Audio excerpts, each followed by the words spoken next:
let's take a quick look at the SPY before we go into the watch list for Monday.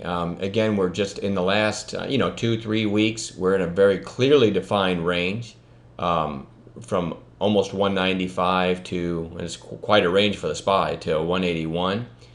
So we're up near the top of that range. We did gap down on Friday, sold off a bit, but then ended up closing near the high. So it's 192 is an interesting area now. It's where it closed on Thursday, about where it closed on Friday, that 192 area. But keep in mind, we're up near the top of a range, but down significantly from the beginning of the year. So anything can happen. I log in every day with no preconceived notions, and I just trade the stocks I'm looking at if they give me a proper setup and make sure I'm not fighting the SPY. Now this GoPro GPRO is my first one. Not really a standout. You had the gap down, and this I think was earnings day, and I said this might be the low for GoPro because after earnings it ran up, pulled back in, but then ran up again. So it actually got up into this gap last week and has a high of 1342 right here. And switching to 15-minute candles, there's the high on Thursday and there's the high on Friday. Both of them occurred in the opening 30 minutes.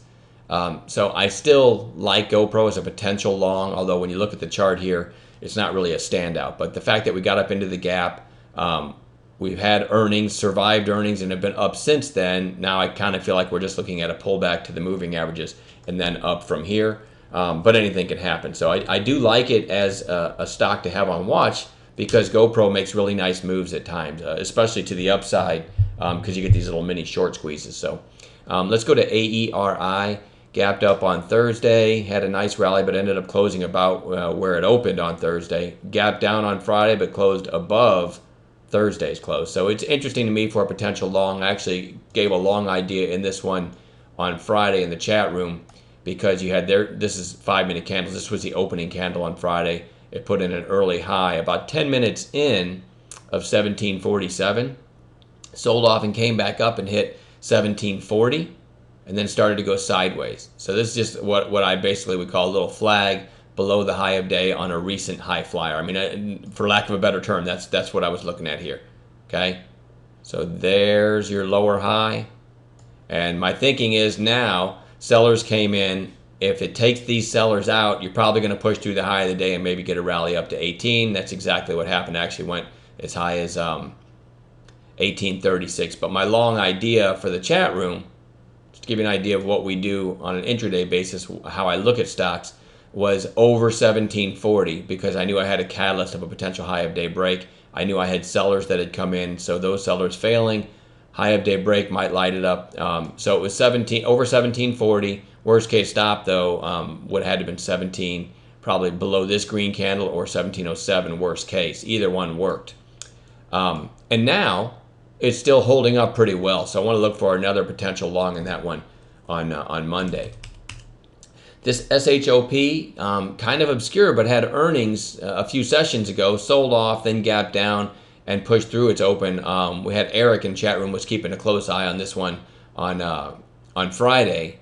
And we had all decided if this goes red to green, which it did right here, it might run. It didn't really run that much because it happened during lunch, but and I didn't take a trade in this one on Friday, but what we do have now is a nice bounce off the $20 whole number again after earnings and a green close. So I'm going to watch this one for a potential long. I think the bounce might continue on Monday.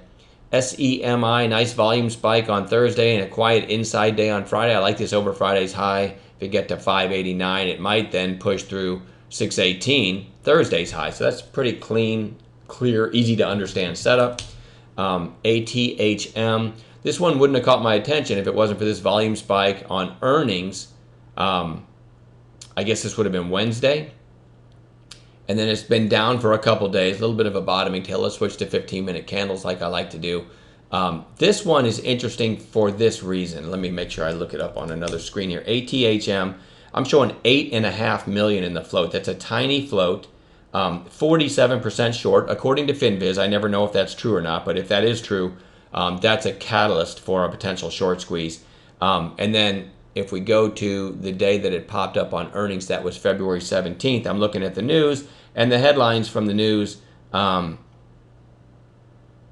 was earnings, and I'm trying to see. I thought I saw that they beat. I might be thinking of SHOP instead.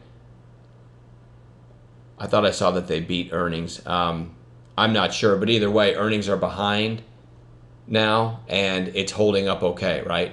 It went down a couple days, but the numbers that really have me interested are the reasons, the factors for this possible trade are earnings are behind us.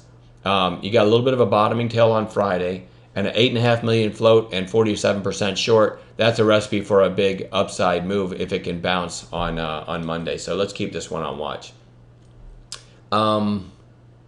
NAT. This one feels like it needs to come in another day, but this one had this big move here, pulled back for a couple days, and a huge 4-day move. And now we're back for a couple days. We did hit the 20-day, it looks like, intraday on Friday. But this one, because of these big moves, let's keep it on watch. I'd like to see it come in another day. I'd like to see 3 down days there, though. But it doesn't cost you anything to have it on a chart. FSAM, a big volume spike, closed about in the middle of its range on Friday. So that just kind of has my attention, all right? I don't have a specific price I'm looking for, but what might happen is you might get a narrow range, for the first 30 minutes on FSAM on Monday, and then an upside break. So if you have that on a chart, you can be ready to go and grab it if it breaks that range, and probably get people piling in because of the move it made on Friday, if that makes any sense to you. So I'll be looking to it in that light. And another one that doesn't cost me anything to have on a chart, okay? A couple other interesting stocks to note. It's a cheap one. It was like 80 cents and then ripped to $1.40. Now you've got a couple days lower. You are seeing some tails here the last couple days, so it is finding buying in the $1.20 area. This is a good potential for a bounce play, another move higher on PSTI. Don't know anything about it, though, but that one is another one I'd like to see come in for another day or two, and then it'll really have my attention. So I'll keep that one in my notes. And then OCUL had the gap up. Couple red days, but was finding buying, as I said, around $8, and then had a nice pop on Friday. I didn't get a trade in this one on Friday, but maybe this one continues and heads back up to 10. So I want to keep OCUL in my notes as well. All right, I'm going to leave it at that because we will be stalking gappers on news in the morning for potential plays as well. So that's my list going into Monday. Enjoy the rest of your weekend, and we'll talk to you tomorrow.